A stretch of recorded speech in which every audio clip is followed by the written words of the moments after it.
এই মাধবপুর চুনারঘাট হবিগঞ্জের চাইলের একটা কলা গাছকে আমরা দাঁড় করাইয়া সংসদ পর্যন্ত পৌঁছাবো, এটা সুন্নিদের জন্য কোনো ব্যাপার না। কথা বলেন ঠিক কিনা?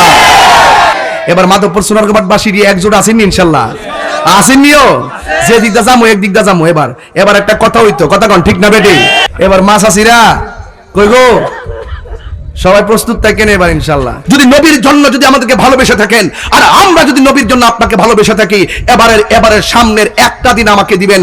সেই দিনটা হলো সারা বাংলাদেশের সুন্নিদের কাছে আমার একটাই চাওয়া থাকবে, এবার নিয়ত করবেন সুন্নি হয়ে লড়বো। এই মাটি সুন্নিদের মাটি, আর বাকি যারা আছে তারা হলো দখলদার। কথা বলেন ঠিক কিনা বলেন?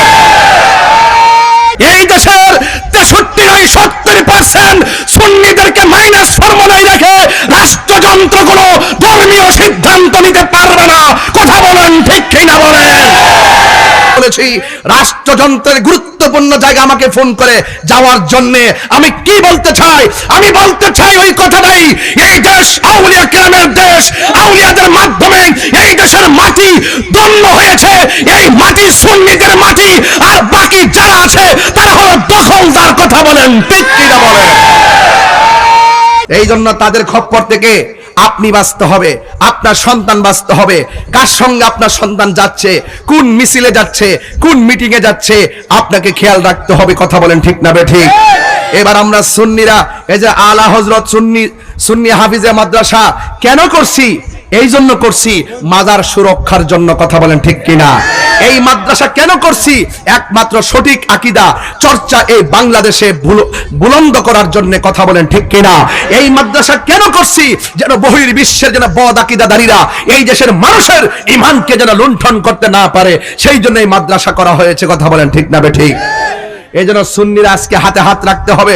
জীবনে ডানে বামে বহুত গেছেন, এবার হাতে হাত রাখেন। অন্তত পক্ষে আমি মাধবপুর চুনারঘাটে 22 বছর ধরে ওয়াজ করি, কোনোদিন জবানের খেলাপ করি নাই, কোনোদিন কোনো মাহফিল ক্যান্সেল করি নাই, কোনোদিন আপনাদের মনে কষ্ট দেই নাই। আমি পরিষ্কার ভাষায় বলবো, যখন আমার 90টা মাজারে আক্রমণ করেছে, যখন মসজিদের ইমাম রইসুদ্দিনকে যখন নির্মমভাবে মব ভায়োলেন্সের মাধ্যমে দিবালোকের ন্যায় একদম তাকে হত্যা করা হয়েছে, সে মৃত্যুর আগে পানি চেয়েছিল, তাকে পানিটা পর্যন্ত দেওয়া হয় নাই। ওই আসামিরা দিব্যি ঘুরে বেড়াচ্ছে। আমরা বিচার পাই নাই, আমরা বিচার পাই নাই শহীদ নূর ইসলাম ফারুকীর হত্যাকারীদের, আমরা বিচার পাই নাই খাজা বাকি বিল্লাহ গুম হয়ে গেল সেই গুমকারীদের। এই জন্য সুন্নিরা আর ঘুমিয়ে থাকলে চলবে না। অন্তত পক্ষে 365 দিনের ভিতরে 364 দিন আমি আপনাকে সময় দিলাম, কিন্তু আমার একটা কথা তো আপনারা মানবেন। আমার একটা কথা তো আপনারা মানবেন। যদি নবীর জন্য যদি আমাদেরকে ভালোবেসে থাকেন, আর আমরা যদি নবীর জন্য আপনাকে ভালোবেসে থাকি, এবারের সামনের একটা দিন আমাকে দিবেন। সেই দিনটা হলো সারা বাংলাদেশের সুন্নিদের কাছে আমার একটাই চাওয়া থাকবে, এবার নিয়ত করবেন সুন্নি হয়ে লড়বো। কারা কারা রাজি আছেন হাত তুলে দেখবেন ইনশাআল্লাহ।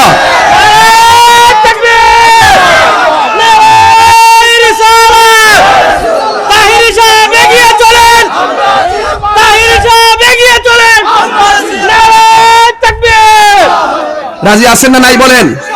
আমরা মাধবপুর চুনারঘাট এমন সুন্নি, শতকরা 85% সুন্নি। আমরা যদি মনে করি এই মাধবপুর চুনারঘাট হবিগঞ্জের চাইলের একটা কলা গাছকে আমরা দাঁড় করাইয়া সংসদ পর্যন্ত পৌঁছাবো, এটা সুন্নিদের জন্য কোনো ব্যাপার না। কথা বলেন ঠিক কিনা? রাজি আছেন না নাই বলেন?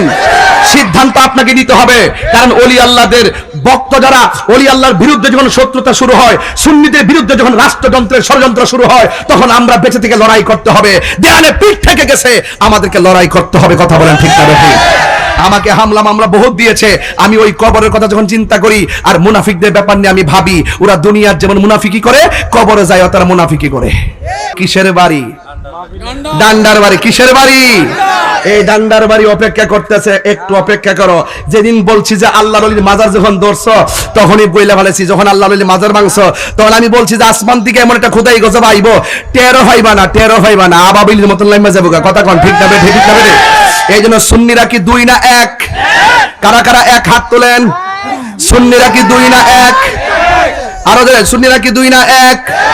2 হাত সোজা করেন, 2 হাত সোজা করেন। এই ফাগলা রাখ। সুন্নিরা কি 2 না 1? এই আওয়াজ হবে না, জোরে বলতে হবে। সুন্নিরা কি 2 না 1? পীর মাশায়েখরা কি 2 না 1? আমরা রাজনৈতিক ভাবে বৃহত্তর সুন্নি জোট কি 2 না 1?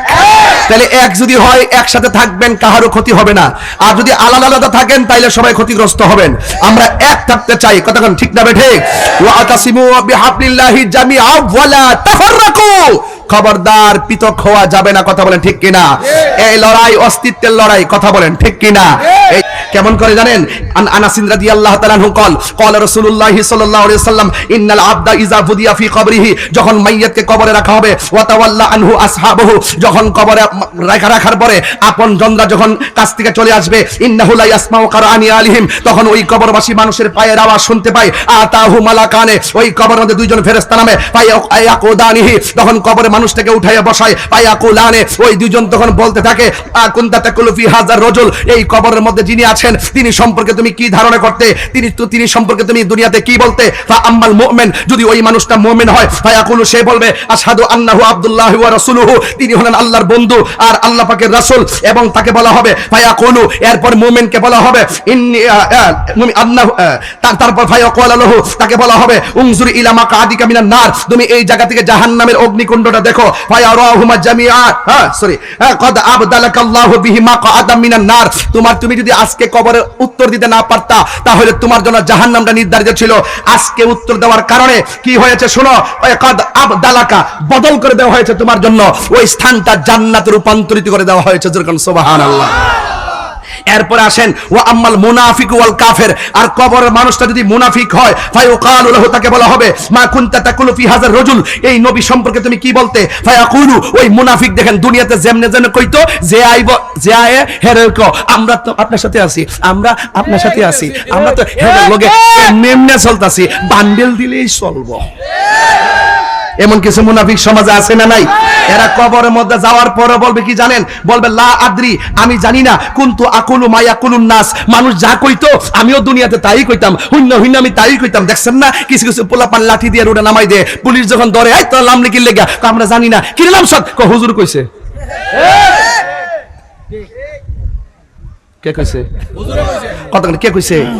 হুজুর কইছে। কয় মানুষ যা কইতো আমরা তাই কইতাম। এরপর থেকে বলা হবে লা দারাইতা ওয়ালা তালাইতা, তুমি যারা জানে তাদের কাছে গেলা না কেন? এবং তোমাকে যে তেলাওয়াত করার জন্য কোরআন দেওয়া হয়েছিল সেই কোরআন তুমি পড়লা না কেন? কোরআন থেকে আমল করলা না কেন?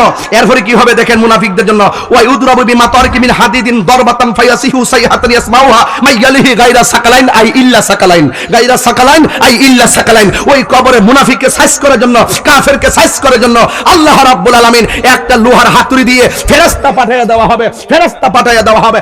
আরে বাবা, ফেরেশতা পাঠিয়ে দেওয়া হবে, তাকে এমন ফিডাইব, ইল্লা সাকালাইন আই গায়রা সাকালাইন, গায়রা সাকালাইন আই ইল্লা সাকালাইন। সাকালাইন মানে হলো মানুষ এবং জিন, এই দুইটা জাতি কবরের কান্নার আওয়াজ শুনবে না। মুনাফিকরা যে জুতাটা ফিডাইব, আরে লোহার হাতুড়িতে ফিডাইব, এই দুনিয়ার কোনো মানুষ শুনবে না, দুনিয়ার কোনো জিন শুনবে না, দুনিয়ার কেউ শুনবে না। কে শুনবে? কই জীবজন্তু পশু পাখি তারা শুনবে, কই মানুষ শুনবে না কেন? এই জন্য শুনবে না, ওয়ামা খালাকতুল জিন্না ওয়াল ইনসা ইল্লা লিয়াবুদুন, মানুষ এবং জিন জাতিকে সৃষ্টি করা হয়েছে আল্লাহর ইবাদত করার জন্য। এই জন্য মানুষের হিসাব হবে, জিনের হিসাব হবে, মানুষের বিচার হবে, জিনের বিচার হবে। এই জন্য কবরে গেলে ইমানদারের জন্য আল্লাহ পাক জান্নাতের গালিচা বিছাইয়া দিবে, আর মুনাফিকদের জন্য